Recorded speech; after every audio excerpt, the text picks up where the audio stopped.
Prezident İlham Əliyev sosial müavinətlərin, prezident təqaüdlərinin və fəxri adlara görə təqaüdlərin məbləğlərinin artırılması, bununla əlaqədar bəzi fərmanlarında və sərəncamında dəyişiklik edilməsi haqqında fərman imzalayıb. Today Press TV xəbər verir ki, fərmana əsasən iyulun 1-dən prezident təqaüdlərinin aylıq məbləğləri bu cür olacaq. Vətən müharibəsi qəhrəmanı adı verilmiş şəxslərə 2200 manat, Azərbaycanın milli qəhrəmanı adı verilmiş hər bir şəxs üçün 2000 manat, şəhid ailəsi üçün 700 manat, 20 yanvar şəhidinin ailəsi üçün 700 manat, Əfqanistanda Sovet qoşunlarının tərkibində beynəlmiləl borcunu yerinə yetirərkən həlak olan, itkin düşmüş və məhkəmə qaydasında ölmüş elan edilən hərbi qulluqçuların ailələrinə 700 manat, müharibə və ya 1990-cı ilin 20 yanvar hadisələri ilə əlaqədar əlilliyi olan şəxslərə, orqanizmin funksiyalarının 81-100% pozulmasına görə əlilliyi müəyyən edilmiş şəxslərə 600 manat, orqanizmin funksiyalarının 61-80% pozulmasına görə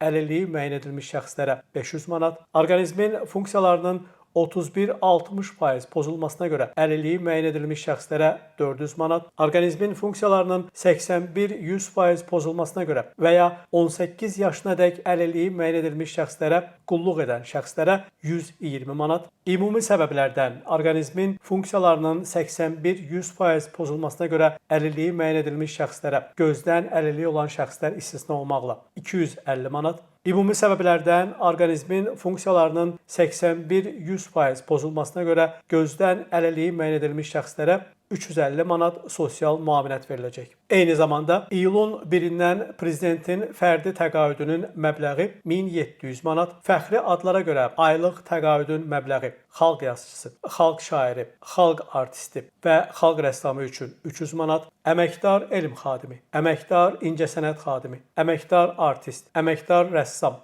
əməkdar mədəniyyət işçisi, əməkdar müəllim, əməkdar həkim, əməkdar memar, əməkdar bədən tərbiyəsi və idman xadimi, əməkdar dövlət qulluqçusu, əməkdar jurnalist, əməkdar mühəndis, əməkdar hüquqşünas, əməkdar kənd təsərrüfatı işçisi, əməkdar pilot, əməkdar tibb işçisi üçün 200 manat müəyyən edilib. Namiq Abbasov, Today Press TV.